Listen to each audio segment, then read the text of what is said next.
बोलो, चुप रहो, इससे कोई लेना देना नहीं। लेना देना है आप प्रकृति जैसे प्रकृति के साथ जुड़ते हो, खुद से जुड़ते हो या खुद को खोते हो। खुद को खोने के बाद ही खुद का अहंकार चला जाता है और आदमी दूसरे से जुड़ता है। दूसरे से जुड़ने से दूसरा आदमी आपसे जुड़ जाता है। यही जुड़ाव दुनिया के साथ, विश्व के साथ हमें जुड़ाता है। विश्वात्मा का देवा और कुछ नहीं, यही बात होती हुई दिखाई देती है। तात्पर्य कहने का मतलब है खिलो खिलो खिलो, किसकी हरियाली जैसे खिलो, सहज रहो ना। सहजता, दुनिया में जितना कुछ अच्छा हो चुका है वो सहजता में हो चुका है। दान भी सहजता के साथ होता हुआ दिखाई देता है।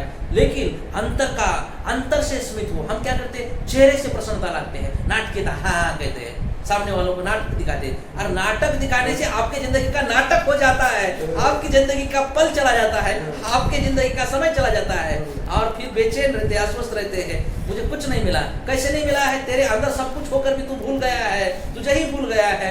तुझे भूल गया है तो तुझे कौन मिलेगा? खुदा कैसा मिलेगा? तू ही नहीं तुझसे संवाद करता है।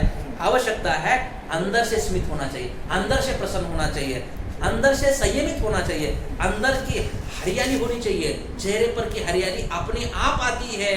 अंदर की हरियाली जब जाग जाती है, अंदर से जगना चाहिए, तभी हम दुनिया के साथ जगेंगे, दुनिया के साथ रहेंगे, दुनिया के साथ हर पल को। कवि कहते हैं कि हरी घास पर क्षण भर रहे। अरे जिंदगी बहुत बड़ी है, लेकिन एक क्षण तो जियो, एक क्षण के साथ तो रहो, क्योंकि जिंदगी बड़ी खुशहाली है। मांग कर लाए थे 4 दिन जिंदगी के, 2 आरजू में कट गए, 2 इंतजार में कट गए, क्या रह गया जिंदगी में? तात्पर्य जिंदगी का क्षण क्षण जीना चाहिए। नगरी के बेचैन बुदकती वर्तमान समय में, शहरीकरण में भागदौड़, बेचैनी, पलायन सब कुछ बढ़ा है। लेकिन बात यह है, अकेलापन 2 प्रकार का होता है। एक तो अकेलापन, दुनिया में सारा सृजन हो चुका है, सारा रिसर्च हो चुका है, सारी खोज हो चुकी है, वो अकेले में हो चुकी है। दुनिया के सारा वैज्ञानिक ने रिसर्च किया है, वो अकेले में किया है। और दूसरी बात, अकेले से आदमी निराश होता है, दुखी होता है। अकेला किस प्रकार का है? पहले प्रकार का अकेला है तो दुनिया में सृजन होता है, दुनिया में निर्माण होता है, और दूसरेपन के अकेले से विनाश होता है, आदमी दुखी होता है। और एक क्षण निकालो जी आकाश की ओर देखने के लिए, क्योंकि आकाश विशाल है, आकाश विषाक्त है, आकाश कैसा है? विराट है ना? यानी सबको समाहित करता हुआ दिखाई देता है। एक क्षण आपकी जिंदगी भी आकाश की भांति विशाल होती है। दुनिया कितनी बड़ी है? एक कवि कहते मराठी के, दुनिया ज्याच्या त्याच्या डोक्या एवढी मोठी है।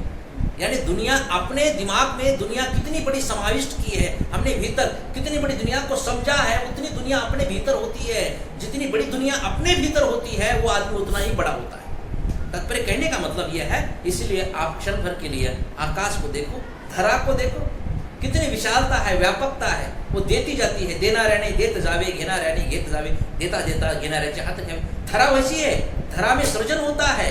हमारा हृदय भी धरा है, निर्माण होती, जमीन की भांति होता है। तात्पर्य ये मेघ की भांति होता है। अरे लता होती है, पौधे होते हैं, वो खिलते हैं, निर्जर है, बहते हैं, पत्ते होते हैं, उस पर तितलियां होती है, मंडराती है, खेलती है, भुनके आते हैं, खेलते हैं जिंदगी का। उनको मालूम है कि मेरी 4 दिन की जिंदगी है, लेकिन 8 दिन का अहंकार नहीं है। हमारी जिंदगी 4 दिन की है, 8 दिन का हमारा अहंकार होता हुआ दिखाई देता है। अहंकार में हमारी जिंदगी के सारे पल, सारा समय निकल जाता हुआ दिखाई देता है। और बुढ़ापे में आदमी कहता है पीछे मुड़कर, अरे मैंने क्या जिया है, किस लिए जिया है? जिंदगी तो सारी समाप्त हो चुकी है, मैंने अच्छी जिंदगी को जिया नहीं। कवि कहते हैं, फुनगे पर पूंछ उठाकर इतराती छोटी सी चिड़िया, छटक की चिड़िया होती है, लेकिन कितना आनंद लेती है। और हम 70 किलो के हैं, लेकिन 24 घंटे परेशान, 24 घंटे टेंशन, बाल खड़े हुए है ना, दिमाग में खड़ा हुआ। तो फिर कहने का मतलब यह है कि छोटी सी चिड़िया होती है, वो आनंद लेती है। जिंदगी का मतलब ही क्या है? आनंद तो है, खुश तो रहना है। किससे सीखे? चिड़िया से सीखे, पक्षियों से सीखे, पेड़ों से सीखे, वो हमें सिखाते हैं। तात्पर्य कहने का मतलब इसी कारण तो रविंद्र टैगोर ने कहा था, प्रकृति आपको अधिक सिखाती है। प्रकृति में सीखना चाहिए, प्रकृति के साथ रहना चाहिए। क्योंकि यही बात, हरी घास पर क्षण भर, आप क्षण भर के लिए उस प्रकृति के साथ रहिए। प्रकृति बहुत कुछ देती है, आपको तेज देती है, प्रकृति आपको त्याग देती है, प्रकृति आपको तप देती है, तपस्या देती है, क्या नहीं देती है, बहुत कुछ देती है। लेकिन देखने का दृष्टिकोण हमारे पास वैसा नहीं। जैसी दृष्टि वैसी सृष्टि होती है, दृष्टि आगे चलती है, आदमी पीछे चलता है। लेकिन हमारी संकीर्ण मनोवर्ती की दृष्टि है, वैसे ही तात्पर्य आदमी प्रैक्टिकली रह रहा है, प्रकृतिवादी रह रहा है, प्रकृतिवादी नहीं है। यानी निसर्ग जैसा मराठी में शब्द है वैसा आदमी नहीं रह रहा है, कृत्रिम रहता है। कृत्रिम रहने से उसका विकास नहीं होता है, वो ऊर्ध्वगामी नहीं होता है, उसका स्खलन होता है, पतन होता है। तात्पर्य कहने का मतलब है वो अधोगति की ओर आता हुआ दिखाई देता है। अब क्योंकि आज कहते हैं आज का युग क्या है, जनवादी का युग है जी। आज राजा महाराजाओं का जीवन नहीं है या समय नहीं है। यहाँ आम आदमी को भी पूरी की पूरी छूट है, पूरा स्वातंत्र है, अपने मर्जी जीने का समय मिलता हुआ दिखाई देता है। मैं तो कहता हूँ आज तक मानव जिया है ना, सबसे श्रेष्ठ समय कोई है तो यही है। क्योंकि पहले के मानव के लिए भले ही शिवाजी महाराज हो, उनके समय भी इतनी सुविधा नहीं थी, इतना लोकतांत्रिकता सामान्य आदमी को अनुभव नहीं मिल पाता जैसे आज वर्तमान समय मिलता है। लेकिन हम आज जनवादी है, सबके लिए आजादी है जीने के लिए, लेकिन हम जीते नहीं जी, हम जीते नहीं है। क्योंकि ये कहते हैं कि हम शून्य नहीं होते। शून्य होने का मतलब है अहंकार को छोड़ना, है ना। अहंकार को जो छोड़ता है वो विश्व के साथ जुड़ता है, विश्वात्मक के देवा वो हो जाता है। क्षण भर में हम न रहकर सुने गूंज भीतर की, सुने सन्नाटे में किसी दूर सागर की लोल लहर। अरे सागर कितना विशाल होता है, लहरें उसके किनारे आते हैं, उसके लहरें किनारे आते हैं, मतलब उसका विराटपन जिंदा है, सागर जिंदा होता है। हम जिंदा होते हुए मुर्दे जैसे होते हैं। हमारे भीतर कोई लहर नहीं होती है, हमारे भीतर कोई तेज नहीं होता है, हमारे भीतर कोई कांति नहीं होती है, हमारे भीतर कोई आभा नहीं होती है, हमारे भीतर कोई दर्शन नहीं होता है, हमारे भीतर कोई दृष्टि नहीं होती है। हम मृत जैसे जीते हुए दिखाई देते हैं। समय हमारा कटता जाता है। हम कहते हैं जीवन में हम टाइम पास कर रहे हैं, लेकिन टाइम आपको पास कर रहा है, लेकिन हम उस सागर में लहरें हैं। तात्पर्य जो जिंदगी में जीता है उसके भाषा में, उसके जिंदगी में अपने आप लहरें आते हैं। लहरें का मतलब है कि जिंदापन का लक्षण होता है। जिंदगी जिंदा दिली का नाम होता है, मुर्दा दिल क्या खाक जिया करेंगे। तात्पर्य कहने का मतलब यह है कि वर्तमान समय में हमने मूलतः देखिए हमारी छोटी छोटी बातें होती है। देखिए सीपी कैसे होता है, सीपी में मोती होता है। मोती कितना मूल्यवान होता है ना। वैसे अपने जिंदगी का भी मोती बनाना चाहिए, नहीं तो हमारी जिंदगी की मोती बनने से एक दिन पत्थर होकर रह जाएगा किसी किनारे, है ना। हम पत्थर से सीपी का मोती बनना चाहिए। मोती बनने के लिए हमें गोताखोरी करनी पड़ेगी। गोताखोरी समुद्र नहीं है, हमारे भीतर के समुद्र में हमने गोताखोरी करनी चाहिए। और हमको ये हमने समझना चाहिए। हमको हम समझेंगे तो दुनिया को समझे जैसा होगा। तात्पर्य कहने का मतलब है क्षण भर लय हो मैं और तुम। तात्पर्य क्षण भर में लय होना चाहिए, भूलना चाहिए किसमें, मैं और तुम। तात्पर्य जब तुम और मैं भूलेंगे तो हम दोनों क्या हो जाएंगे, हम दोनों का भिन्नता नहीं रहेंगे, अकेले नहीं रहेंगे, तो हम सृष्टि के साथ जुड़े। यही तो विश्वात्मकता है। हमारी बड़ी बड़ी घर है, सीमेंट की घर है ना, लेकिन दीवारें हैं, वहां जिंदापन का लक्षण नहीं है। और अपने से बड़ा किसी को अपर क्यों माने। हम मैं का मतलब मैं को छोड़ना, दूसरों को अपने जैसा ही समझना। तात्पर्य कहने का मतलब है किसी को छोटा भी मत समझो और किसी को बड़ा भी मत समझो, है ना। अपने से बड़ा भी किसी समझने की आवश्यकता नहीं, क्योंकि मैं समाधानी हूँ, मैं आनंदित हूँ। तात्पर्य मैं प्रत्येक क्षण को जी रहा है। लता मंगेशकर को एक ने पूछा आप बूढ़ी हो चुकी है, आपको बुढ़ापा याद आता है। उन्होंने कहा नहीं है, मैं वर्तमान में रहती हूँ, वर्तमान में गाती हूँ। भले ही एक आधा लड़का जवान है और भूतकाल में रहता है तो वह जवान नहीं है, जवान तो मैं हूँ। मैं जवानी में क्यों हूँ, क्योंकि मैं वर्तमान में जीती हूँ, वर्तमान में गाती हूँ, वर्तमान में रहती हूँ। क्षण पर अनायास हमें याद करें, एक क्षण भर के लिए हमें किसी को नहीं याद करे। अरे तिरवी नदी में, हमारी तिरवी नदी है, तिरती नाव नदी में है ना। धूल भरे पथ पर आषाढ़ के भबक झील में उठे तैराना, हंसी अकारण खड़े वहां वट की छाया में। हंसी करो, वट से लीजिए, कितना विशाल है वृक्ष वट का, लेकिन हम उसको उसकी छाया को समझो, कितनी शांति देता है। कितनी प्रसन्नता देता है, कितनी खुशी देता है, लेकिन हम खुशी को जी नहीं पाते हैं, है ना, खुशी के साथ नहीं रहने पाते हैं। तात्पर्य तन कर खड़ा है, हंसता है, कौन? वटवृक्ष अपनी विशालता को प्रतिबिंबित करता है। तो हमने भी अपने आचरण से, अपने रहस्य से, अपने बोलने से, अपने व्यवहार से विशालता दिखानी नहीं चाहिए, विशालता दिखनी चाहिए। विशालता दिखानी नहीं चाहिए, विशालता दिखनी चाहिए। दिखनी बहुत श्रेष्ठ होती है। तात्पर्य कहने का मतलब है कि पसीना आ जाता है हमारे शरीर पर, वदन घाम से लाल, स्वेद से जमी अलग लट आपके चेहरे पर, समझ लीजिए पसीने से मेहनत करते हैं और वो लट आती है आपके भाल पर, तो वो अच्छा लगता हुआ दिखाई देता है। वो पसीना आपका गहना है, पसीना आपका सौंदर्य है, पसीना आपका सामर्थ्य है, पसीना आपकी जिंदगी है। लेकिन हम भूल जाते हैं उस श्वेत को। तात्पर्य चीड़ों का वन, यानी चिड़ों का वन साथ साथ दुलकती चलते हो घोड़े, गीली हवा नदी के फूले नतुने, भर्राई सिटी स्टीमर की खड़हर ग्रंथित अंगुलाएं, पासे मधु की डाकियों के पैरों चाप, अधजानी बबुल की धूल सी गंध, झरा रेशमी शिरीष का कविता की पत्र। कवि ने भी क्या पकड़ा है? यही तो सृष्टि का अनुभव पकड़ा है। लेकिन उस अनुभव को आपके सामने कवि इसलिए बयान किया है कि कवि को बहुत बड़ी जिंदगी मिल चुकी है अपनी कविता में, और हमने इसलिए कविता को पढ़ना चाहिए कि बहुत बड़ी पकड़ी हुई जिंदगी को हमने समझना चाहिए।